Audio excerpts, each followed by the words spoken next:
জীবনে কোনো কিছুই ফেলা যায় না, তাই আজ কিছু অপ্রয়োজনীয় ফেলে দেওয়া জিনিস দিয়ে একটা সুন্দর ঘর সাজানোর আইডিয়া মাথায় এলো। চলো আগে এই কার্ডবোর্ডটাকে একটু কেটে কুটে সমান করে নিই। আর তোমাদেরকে জানাই আমার নতুন ভিডিওতে স্বাগত। সঙ্গে থাকো আর দেখতে থাকো পুরো ভিডিওটা। আশা করি তোমাদের ভালো লাগবে। আর আমার এই টুকটাক আঁকা আঁকি, রং নিয়ে এক্সপেরিমেন্ট এসব যদি তোমাদের দেখতে ভালো লাগে, তবে চ্যানেলটা অবশ্যই সাবস্ক্রাইব করে আমার পাশে থেকো। এদিকে দেখো, আমি ফেভিক্রিলের মোল্ডেড ক্লে নিয়ে নিয়েছি কাজের জন্য।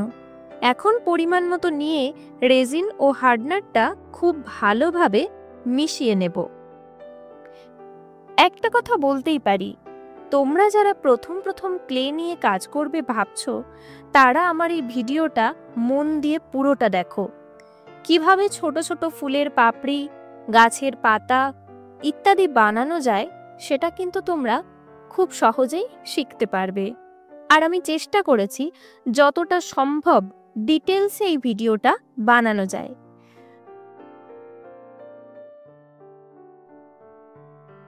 এখানে দেখো, ক্লেটা খুব ভালোভাবে মিশে গেলে সেটাকে আমি একটা লম্বা লেচির আকারে গড়ে নিচ্ছি। আর সেখান থেকে আমি সম মাপের টুকরো করে কেটে নেব। সেই টুকরোগুলোকেও প্রতিটা আমি খুব ভালোভাবে গোল গোল শেপ দিয়ে নেব। একটা জিনিস খেয়াল রাখবে, ক্লে দিয়ে কাজ করার সময় হাতে ক্লে আটকে যায়, তাই তোমরা কিন্তু অবশ্যই অল্প অল্প পাউডার দিয়ে কাজ করবে। তাহলে দেখবে তোমাদের কাজটা অনেক বেশি সহজ হয়ে যাবে। এখানে যেহেতু আমি ফুল বানাবো, ফুলের পাপড়ির সংখ্যা অনুযায়ী আমি এখানে বেশ ছোট ছোট করে ক্লে দিয়ে বল তৈরি করে নিচ্ছি। এবার তোমাদেরকে দেখাবো এই ক্লেগুলোর সাহায্যে আমি কিভাবে ফুলের পাপড়িগুলো তৈরি করি। দেখো, এক একটা গোল বলকে নিয়ে আমি হাতের ওপর চাপ দিয়ে আমি যেরকম আকার চাইছি সেই আকারটা আমি দিয়ে নিচ্ছি। সত্যি বলতে এই কাজগুলো ভীষণ ধৈর্যের কাজ। প্রতিটা পাপড়ি অত্যন্ত যত্ন নিয়ে সমান মাপের তৈরি করার চেষ্টা করবে। প্রথমেই হয়তো হবে না, কিন্তু আস্তে আস্তে হবে। আর হাতের পাশাপাশি তোমরা এগুলো তৈরি করার জন্য ক্লে টুলেরও সাহায্য নিতে পারো। আসলে শিল্প মানেই তো তোমার মনের কল্পনাকে বাস্তবে রূপদান করা। তো দেখো, এখানে আমার মোটামুটি ফুলের পাপড়িগুলো তৈরি হয়ে গেছে। এবার সেগুলোকে নিয়ে আমার কার্ডবোর্ডে আটকে নেবার পালা। তার জন্য বেশ কিছুটা আঠা নিয়ে একটার পর একটা ফুলের পাপড়িগুলো বসিয়ে আমি ফুলটা তৈরি করছি। এখন এটা যে কি ফুল তৈরি হচ্ছে তা কিন্তু আমি বলতে পারবো না। রং হলে সেটা অবশ্যই খানিকটা বোঝা যাবে। ফুলের প্রত্যেকটা পাপড়ি লাগিয়ে নেবার পর আমি ফুলের যে মাঝের অংশটা, সেই অংশটা করে নিচ্ছি। এই অংশটা হয়ে গেলে এরপর আমি যেটা করব সেটা হলো ফুলের যে ডাঁটিটা সেটা করে নেব। তার জন্য ক্লেটাকে তোমরা ভালোভাবে লম্বা করে, সরু লম্বা করে নেবে। এটা করার জন্য তোমরা কিন্তু হাতের সাহায্য নিতে পারো। দেখো, আমি দুদিকে দুটো ডাঁটি দিয়েছি। আসলে একটা ফুল দেখতে ভালো লাগে না, তাই আমি আর একটা ফুল করে নেব। সেই ফুলটা যদিও এই ফুলের তুলনায় একটু ছোট হবে। একইভাবে আমি আঠা দিয়ে এই ফুলের পাপড়িগুলো জুড়ে নিচ্ছি। ভিডিওটা যদি তোমাদের ভালো লাগে তাহলে কিন্তু তোমরা ভিডিওতে অবশ্যই একটা করে লাইক করবে। দেখো, এই ফুলটাও আমার কমপ্লিট হয়ে গেল। এরপর আমরা চলে যাব পাতাতে। দেখো, আমি পাতাগুলো এক এক করে আটকে নিচ্ছি। এই পাতাগুলো আমি ক্লে দিয়ে আগেই তৈরি করে রেখেছিলাম। আসলে ক্লে দিয়ে কাজ করতে গেলে একটা জিনিস তোমরা খেয়াল করবে, সেটা হলো রেজিন আর হার্ডনার দুটো মিশিয়ে নেবার পর এই দুটো কিন্তু খুব তাড়াতাড়ি শক্ত হতে শুরু করে বাতাসের সংস্পর্শে। তো যতটা তাড়াতাড়ি তুমি কাজটা করে নেবে ততই ভালো, নইলে কিন্তু ক্লেগুলো শক্ত হয়ে যাবে এবং কোনো কাজ করা যাবে না। তো এখানে দেখো এই পাতাটা আমি করে নিয়েছি, একটু 3D এফেক্ট দিয়ে নিয়েছি। এবার দেখো আমি তোমাদের পাতা তৈরি করার পদ্ধতিটা দেখিয়ে দিই। যে পরিমাণ ক্লে লাগবে বলে মনে হচ্ছে সেই পরিমাণ ক্লে নিয়ে, অল্পই নেবে, সেই ক্লে নিয়ে তোমরা সেই ক্লেটাকে ভালোভাবে বেলে নেবে। বেলে নেওয়ার পর ক্লে টুলের সাহায্যে সেটা কেটে তারপর তার উপর পাতার শেপ দিয়ে নেবে, আর তারপর সেটা লাগিয়ে দেবে তোমার পছন্দ মতন জায়গায়। দেখো এখানেও আমি দুটো পাতার মধ্যে 3D এফেক্ট রেখেছি আর দুটো পাতা নর্মাল রেখেছি। এই 3D এফেক্ট দেওয়ার ফলে কিন্তু জিনিসটা একটা অন্যরকম সৌন্দর্য বৃদ্ধি করছে। তো আশা করি তোমাদের ভিডিওটা ভালো লাগবে এবং অনেক কাজের হবে। তো এখানে আমি বেশ কয়েকটা পাতা দিয়েছি, আমার বেশ ভালো লেগেছে পাতা দিয়ে এখানটা বেশ সুন্দর করে সাজিয়ে তুলতে।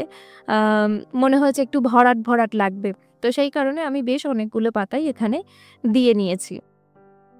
তোমরা তোমাদের পছন্দ মতন করে নিতেই পারো এবং তোমরা তোমাদের পছন্দ মতন ফুলও তৈরি করে নিতে পারো। আমি শুধুমাত্র যারা প্রথম করবে তাদের জন্যই এই ভিডিওটা তৈরি করছি। তো সেক্ষেত্রে তোমাদের পক্ষে যাতে সহজ হয় বিষয়টা জানতে পারো, বুঝতে পারো, তার জন্য। তো এরপর আমি যেটা করছি সেটা হলো যে কিছু ঘাস জাতীয় জিনিস আমি তৈরি করে নিচ্ছি।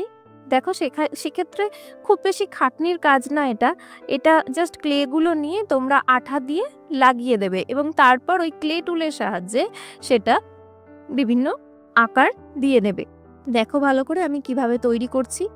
তো আশা করি তোমাদের বুঝতে কোনো অসুবিধা হচ্ছে না। যদি বুঝতে অসুবিধা হয় আমাকে অবশ্যই কমেন্ট করে জানাবে, আমি পরবর্তী ভিডিওতে সেই নিয়ে আলোচনা করব। দেখো এখানে বেশ পুরো জায়গাটা জুড়ে আমি ঘাসের একটা পরত তৈরি করেছি। এটা রং করলে আরো খুব ভালোভাবে তোমরা জিনিসটা বুঝতে পারবে। আজকের ভিডিওতে আমি শুধুমাত্র তোমাদের ক্লে দিয়ে জিনিসটা তৈরি করাটাই দেখিয়েছি। পরবর্তী ভিডিওতে আমি রঙের বিষয়টা নিয়ে আসব। এই ঘাসের কাজটা হয়ে যাওয়ার পর আমি বর্ডারের একটু কাজ করে নিচ্ছি। দেখো এরকম সরু চেনের মতন ক্লে দিয়েই আমি তৈরি করে নিয়েছি। এগুলো রং হয়ে যাওয়ার পর খুবই সুন্দর দেখতে লাগবে, আর যে কোনো ছবিরই বর্ডার না দিলে খুব একটা ভালো লাগে না। এরপর আমি যে কাজটা করছি সেই কাজটা দেখো, এখানে আমি নিয়ে নিয়েছি পেস্তা যে বাদাম হয় সেই বাদামের যে খোলাটা, সেই খোলাটা কিন্তু খুব শক্ত হয়, দেখতে কিন্তু খুব সুন্দর। এই খোলাগুলো আমি জমিয়ে রেখেছিলাম, ফেলে দিইনি। তো সেই খোলাগুলোই আজকে আমি কাজে লাগাচ্ছি এই ঘর সাজানোর জন্য যে জিনিসটা আমি তৈরি করছি, ওয়াল হ্যাঙ্গিং। তো সেই ওয়াল হ্যাঙ্গিংয়ে আমি এগুলো কাজে লাগাচ্ছি। বেশ একটা পাথর পাথর মতন দেখতে লাগবে এবং রং করার পর এটা আরও অন্যরকম দেখতে লাগবে। তা আমি এগুলো ভালোভাবে, এগুলোর জন্য কিন্তু একটু বেশি করে আঠা দিয়ে লাগাবে, নইলে কিন্তু এগুলো খুলে যাওয়ার সম্ভাবনা থাকতে পারে। তো আমি আবার তার মাঝে যাতে কোনোভাবেই না উঠে যায় তার জন্য অল্প অল্প ক্লে দিয়ে এটাকে আমি আরও টাইট করে নিচ্ছি জিনিসটা, যাতে ভালোভাবে বসে থাকে, কার্ডবোর্ডের থেকে কোনোভাবেই ছেড়ে না যায়। ভিডিওটা প্রায় শেষের পথে। এরপর আমি চারিদিকে ভালোভাবে বর্ডারের কাজটা করে নেব। চারিদিকে বর্ডার দেওয়া হয়ে গেলে তারপর এটাকে খুব ভালোভাবে শুকাতে দেব। তার কারণ ক্লেটা তুমি যত ভালোভাবে শুকাতে দেবে তারপর যখন তুমি রং করবে রংটাও খুব সুন্দরভাবে ফুটবে। তো আমাকে অবশ্যই কমেন্ট করে তোমরা জানিও যে ভিডিওটা কেমন লাগলো, আর অবশ্যই লাইক করো, চ্যানেলটি সাবস্ক্রাইব করে পাশে থেকো। এরকম নিত্য নতুন আঁকার ভিডিও, আঁকা নিয়ে বিভিন্ন বিষয় নিয়ে, আঁকার বিভিন্ন বিষয় নিয়ে আমরা কথা বলতে পারি, জানতে পারি, শিখতে পারি, তার জন্যই আমার এই ছোট্ট প্রয়াস। তো আগামী দিনে তোমাদের যাতে আমি পাশে পাই তার জন্য তোমরা আমার চ্যানেলে সাবস্ক্রাইব করো। আজকের মতন এখানেই শেষ করছি। সবাই ভালো থেকো, সুস্থ থেকো, আনন্দে থেকো। টাটা।